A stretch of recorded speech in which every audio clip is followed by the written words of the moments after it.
तो हेलो बच्चों, कैसे हैं? स्वागत करता हूं आप सभी को अपने YouTube चैनल स्पॉन्ग लर्निंग पॉइंट में। बच्चों, आज के इस क्लास में हम लोग ग्रामर का काफ़ी most important topic ten and tense को आज के इस वीडियो में हम लोग काफ़ी ज़बरदस्त तरीके से पढ़ने वाले हैं। जी हाँ बच्चों, ये क्लास 12th के लिए काफ़ी इम्पोर्टेंट है। तो चलिए स्टार्ट करते हैं आज के शानदार क्लास को।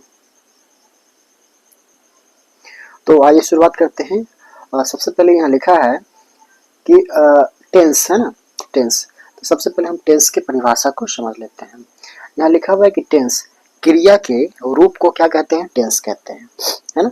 यानी कि किसी भी कार्य को यदि आप करते हैं तो उस करने के क्रम में क्या होता है? क्रिया होता है, और उस क्रिया जो है ना कुछ समय में निर्धारित होता है, ठीक है ना।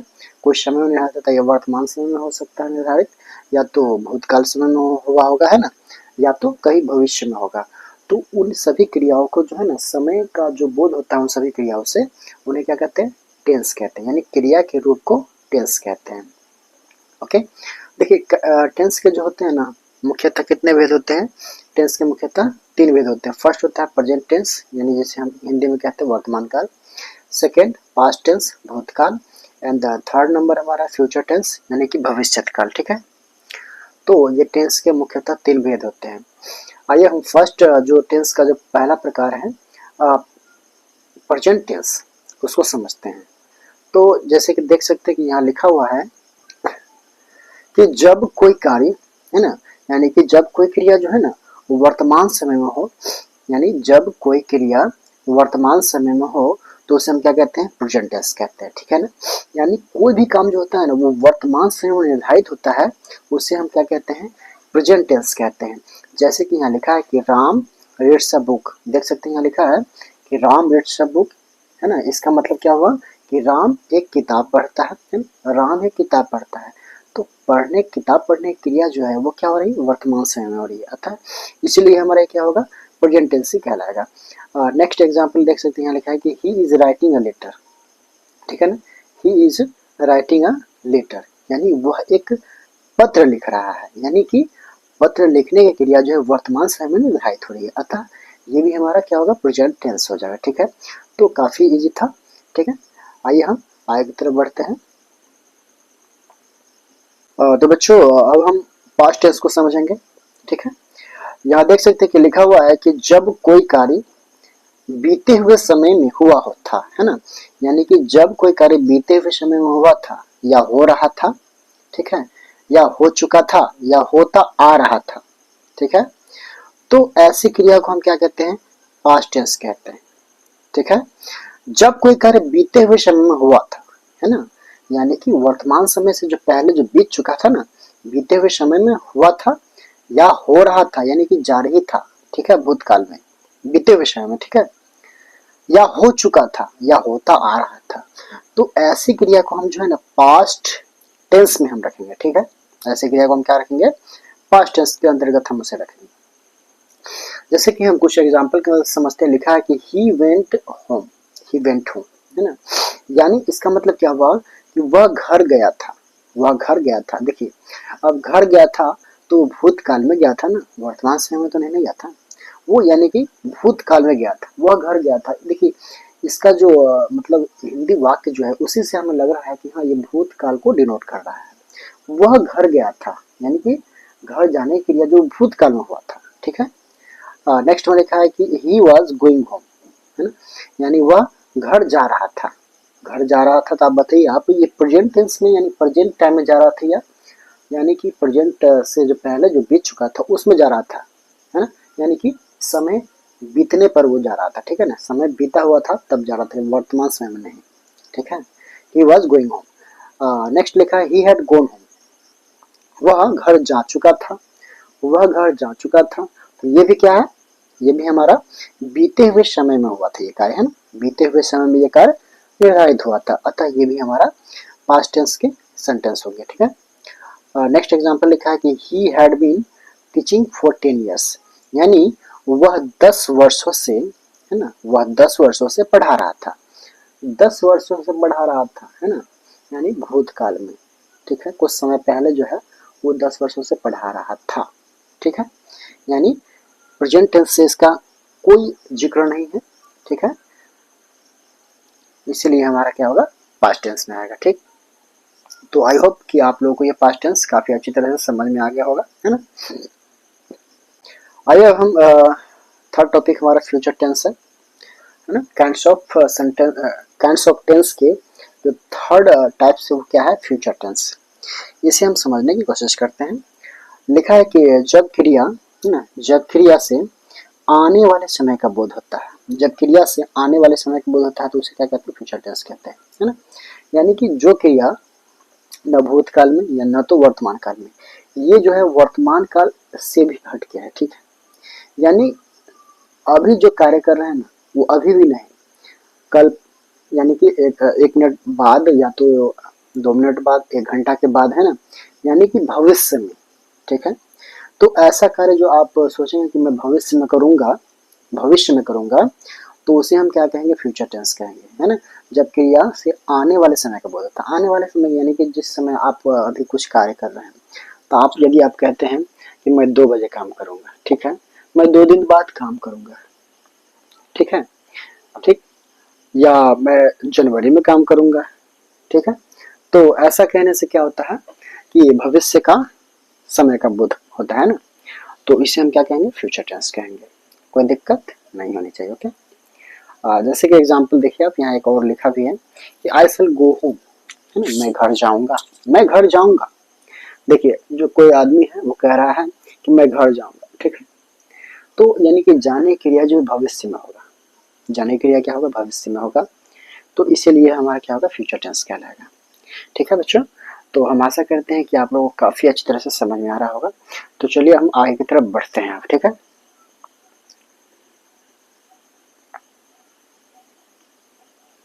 तो आइए अब हम देख लेते हैं यहाँ पे नंबर 1 प्रेजेंट टेंस। टेंस के जो प्रकार का जो फर्स्ट टाइप है हमारा प्रेजेंट टेंस। अब हम प्रेजेंट टेंस को काफी डिटेल्स में समझने की कोशिश करेंगे, ठीक है, और समझेंगे भी। ओके, तो जैसे कि यहाँ लिखा है, आप देख सकते हैं, यहाँ लिखा है कि काइंड्स ऑफ प्रेजेंट टेंस, यानी कि प्रेजेंट टेंस के प्रकार। ओके, मैं आपको बता दूं कि present tense, past tense and future tense, सभी टेंस के जो है ना 4 प्रकार होते हैं। और प्रेजेंट टेंस के जो 4 प्रकार होते हैं उसमें से हमारा फर्स्ट टाइप जो होता है प्रेजेंट इंडेफिनिट टेंस या सिंपल प्रेजेंट टेंस भी कहते हैं। ओके, यानी कि प्रेजेंट इंडेफिनिट टेंस, तो इसे हम काफी अच्छी तरह से हम समझेंगे। फर्स्ट जो हमारा प्रेजेंट इंडेफिनिट टेंस है, इसे समझते हैं। ओके, जैसे कि लिखा है कि आप देख सकते हैं कि ऐसे वाक्यों की बनावट होती है, ऐसे वाक्य की बनावट होती है सब्जेक्ट प्लस फुल वर्ब, है ना, सब्जेक्ट प्लस फुल वर्ब, जिसे हम प्रेजेंट सिंपल कहते हैं। ओके,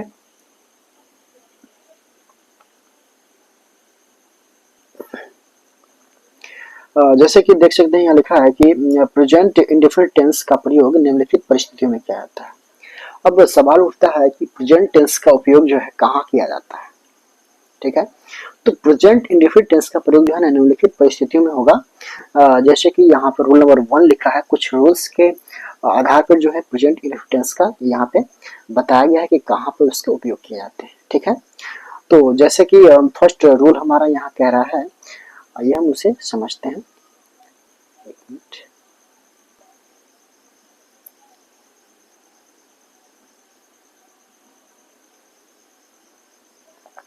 ठीक है, तो रूल नंबर फर्स्ट में कह रहा है, क्या कह रहा है, आइए पढ़ते हैं। ऐसे वाक्यों से, है ना, चिरंतन सत्य, ठीक है, इंटरनल ट्रूथ या सिद्धांत का बोध होता है और इसलिए इन्हें पास्ट प्रेजेंट, इसलिए इन्हें पास्ट प्रेजेंट एंड फ्यूचर तीनों प्रकार का टाइम का भाव व्यक्त होता है। तो रूल नंबर 1 में जो कह रहा है वो क्या कह रहा है, आइए हम पढ़ते हैं। ऐसे वाक्यों से चिरंतन सत्य, है ना, या सिद्धांत का बोध होता है। ठीक है, ऐसे वाक्यों से चिरंतन सत्य या सिद्धांत का बोध होता है और इसलिए इन्हें पास्ट प्रेजेंट फ्यूचर तीनों प्रकार के टाइम भाव व्यक्त होते हैं। ठीक है, यानी इनसे जो है ना तीनों प्रकार के भाव व्यक्त होते हैं। ठीक है, जैसे कि लिखा यहाँ देख सकते हैं लिखा हुआ है कि फर्स्ट जो इसका एग्जांपल लिखा हुआ है, the sun rises in the east, the sun rises in the east. Okay, यानी कि सूर्य जो है वो पूरब में उगता है। अब बताइए, सूर्य पूरब में उगता ही है ना, सूर्य जो पूरब में उगता ही है। तो अब आप बताइए ये क्या है हमारा, ये यूनिवर्सल ट्रुथ है, ये वास्तविक सच्चाई है, चिरंतन सत्य है। ठीक है, यानी कि जो एक वास्तविक सच्चाई है ना, उसके लिए हम प्रेजेंट इंडेफिनिट टेंस का यूज करते हैं। The sun rise in the east, सूर्य पूर्व में उगता है। ठीक है, नेक्स्ट एग्जांपल में है कि the sun sets in the west, अर्थात ये सूर्य जो है वो पश्चिम में डूबता है। ये भी क्या है, एक वास्तविक सच्चाई है। तो वास्तविक सच्चाई के लिए हम जो है ना प्रेजेंट इंडेफिनिट टेंस का यूज करते हैं। ठीक है, अगर वो मान लेते हैं वो हमारा पास्ट में ही हो, या तो फ्यूचर में ही हो, या तो प्रेजेंट में ही हो, अगर वो वास्तविक सच्चाई का बोध कराता हो, फिर भी हम उसमें प्रेजेंट इंडेफिनिट टेंस का यूज करना ही होगा। ठीक है, तो आई होप कि आप लोग ये समझ गए होंगे। तो आइए अब हम देखते हैं रूल नंबर 2 को। रूल नंबर 2 में कह रहा है कि ऐसे वाक्यों से अस्थायी कार्य, है ना, ऐसे वाक्यों से क्या होता है, अस्थायी कार्य, यानी कि जो परमानेंट एक्टिविटी जो होता है ना, या स्वभाव, नेचर, है ना, का बोध होता है। इसलिए इनसे पास्ट, प्रेजेंट, फ्यूचर तीनों प्रकार के टाइम का भाव व्यक्त होता है। ठीक है, यानी कि लिखा है कि ऐसे वाक्यों से अस्थायी कार्य, जो काम जो होता है, कुछ जो होता है परमानेंट करते हैं हम लोग, है ना, परमानेंट यानी कि रोज प्रतिदिन मतलब हम करते ही हैं। ठीक है, यानी परमानेंट एक्टिविटी या स्वभाव का बोध अगर होता है, तो इनसे जो है ना पास्ट, प्रेजेंट, फ्यूचर तीनों प्रकार का टाइम का भाव व्यक्त होता है। तीनों प्रकार के भाव व्यक्त होते हैं। ओके, तो आइए हम क्वेश्चन नंबर, तो हम फर्स्ट एग्जांपल को समझते हैं कि यहाँ लिखा है कि we hear with our eye ears, है ना, we hear with our ears, मतलब इसका क्या हुआ कि हम लोग अपने जो है ना, हम लोग अपने कानों से सुनते हैं, हम लोग अपने कानों से सुनते हैं। तो ये जो कह रहा था कि इसमें परमानेंट एक्टिविटी, अस्थायी कार्य, तो ये कानों से जो सुनना है ये क्या है, परमानेंट है ना। कभी ऐसा थोड़ा होता है जो हम नाक से हम सुन लेते हैं, नाक से सुन लेते हैं क्या, नहीं सुन लेते। ये क्या है, हमारा परमानेंट एक्टिविटी है। पैरों से चलते हैं, है ना, हाथों से अपने कार्य करते हैं, उठाते हैं, ये सब हमारे क्या है, परमानेंट एक्टिविटी, यानी कि अस्थायी कार्य है।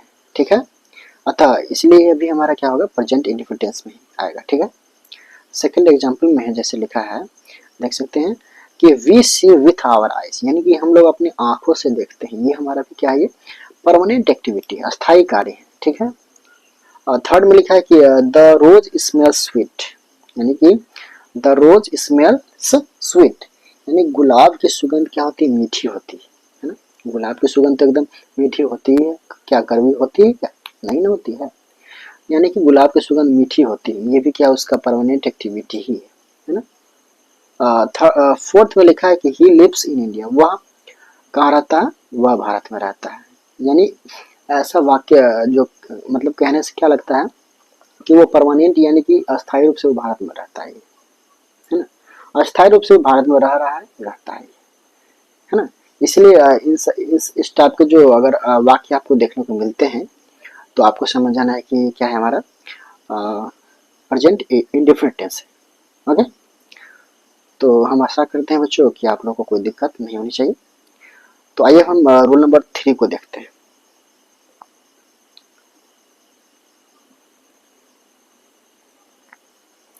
तो रूल नंबर 3 में क्या कह रहा है, ऐसे वाक्यों से आदत, है ना, ऐसे वाक्यों से आदत या कार्य के बार बार हो जाने का बोध होता है। यानी ऐसे वाक्यों से आदत यानी कि हैबिट, या कार्य की यानी किसी भी कार्य का जो है बार बार हो जाने का बोध होता है। इसलिए, है ना, इसलिए इसे मतलब इसलिए जो है ना, इसे फ्यूचर तीनों प्रकार का टाइम व्यक्त होता है ना, यानी कि इसमें कुछ भाग जो है इधर आ चुका है। यानी कि इसलिए जो है ना, इसे पास्ट, प्रेजेंट एंड फ्यूचर, है ना, इससे जो क्या होता है, तीनों प्रकार के टाइम का भाव व्यक्त होता है। जैसे कि फर्स्ट में यहाँ पे कह रहा है कि I like fish very much, I like fish very much, यानी मैं जो है ना बहुत अधिक जो है ना मछली पसंद करता हूँ। देखिए ऐसा कहने से क्या लगता है, मैं बहुत अधिक मछली पसंद करता हूँ, मतलब इस वाक्य से आपको क्या लग रहा है? यानी मछली पसंद उसका मतलब आदत ही है ना, मछली हमेशा वो पसंद ही करता है, बहुत अधिक पसंद करता है, उसका आदतन है। ठीक है, जैसे लिखा हुआ है एक सेकंड में कि ही नोज इंग्लिश, वो अंग्रेजी जानता है, वो अंग्रेजी जानता है। थर्ड में लिखा है ही ऑलवेज कम्स ऑन टाइम, वो हमेशा समय पर आता है, वो हमेशा क्या आता है, समय पर आता है। फोर्थ में लिखा है कि सी नेवर कम्स ऑन टाइम, वो कभी भी समय पर नहीं आता है। ठीक है, यानी इस टाइप के जो अगर वाक्य अगर आते हैं आपके बीच में, तो क्या हमारा प्रेजेंट इनफिनिटिव कहलाता है। ठीक है, यानी इन तरह के वाक्यों से हमें लगता है कि हाँ, यानी किसी कार्य की आदत का बोध होता है या बार बार होने का बोध हो रहा है, तो ये हमारा क्या होगा, प्रेजेंट इंडिफिटेंस ही होगा। ठीक है,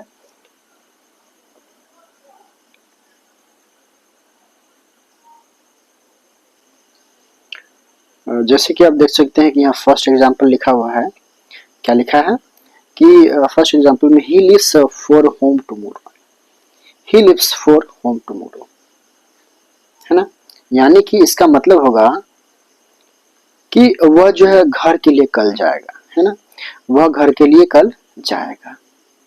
यानी कि भविष्य में यदि कोई कार्य अगर मतलब हो रहा है ना, किसी कार्यक्रम या कोई निर्णय ले रहा है कि वह व्यक्ति कह रहा है कि वह जो है मतलब घर के लिए अब जाएगा, वो कह रहा है कि मैं जो है ना घर के लिए जाऊंगा अब। ठीक है, तो इस स्थिति में जो हम सिंपल प्रेजेंट टेंस यानी कि प्रेजेंट इंडिफिनिट का यूज करते हैं। देखिए ही लिव्स फॉर होम, यानी वह घर के लिए कल जाएगा, है ना, यानी कि भविष्य में वो प्लान बना रहा है, कोई कार्यक्रम है ना, या तो कोई निर्णय डिसीजन ले रहा है कि ना वो कल जो है ना वो मतलब घर के लिए जाएगा, रवाना होगा। ओके, सेकेंड में कि the plane takes off at 9 PM, है ना, यानी कि जो प्लेन जो है ना, एरोप्लेन, वो 9 बजे सुबह में जो है ना मतलब यहाँ से जो है ना वो रवाना होगी, है ना, यानी कि वो उड़ान भरेगी 9 बजे सुबह में, क्या होगी, उड़ान भरेगी। ठीक है, तो यहाँ पे क्या है, क्या क्या लग रहा है आपको कि भविष्य में जो वो मतलब ट्रेन यानी कि प्लेन जो है वो 9 बजे, है ना, भविष्य में यानी कि सुबह में 9 बजे जो है वो क्या होगी, वहां से रवाना होगी, है ना। ओके, तो उसके बाद लिखा है कि इस प्रकार के वाक्यों में फ्यूचर टाइम बताने वाले एडवर्ब्स ऑफ टाइम का प्रयोग होता है। ठीक है, फ्यूचर टाइम बताने वाले एडवर्ब्स ऑफ टाइम का प्रयोग होता है ऐसे वाक्य में। ठीक है, जैसे कि टुमारो यहाँ पे हो गया। ठीक है, तो इस प्रकार के वाक्य में क्या होता है, एडवर्ब्स ऑफ टाइम का प्रयोग होता है। जैसे यहाँ लिखा है ना कि जैसे tomorrow, next day, next week, month या ईयर। ठीक है, यानी कि यदि आप ऐसे वाक्य में यदि भविष्य के बारे में अगर कोई मतलब वाक्य अगर लिखना चाहते हैं, है ना, भविष्य में कोई प्रोग्राम चाहे कोई निर्णय करना चाहते हैं ना, तो उस प्रकार के वाक्य में आपको tomorrow, next day, next week, month या ईयर इस टाइप को देखने को मिलेंगे, है ना। तो उस स्थिति में आप जो है आप प्रेजेंट इंडिफिनिट का यूज कर सकते हैं। ठीक है, और करना ही होगा।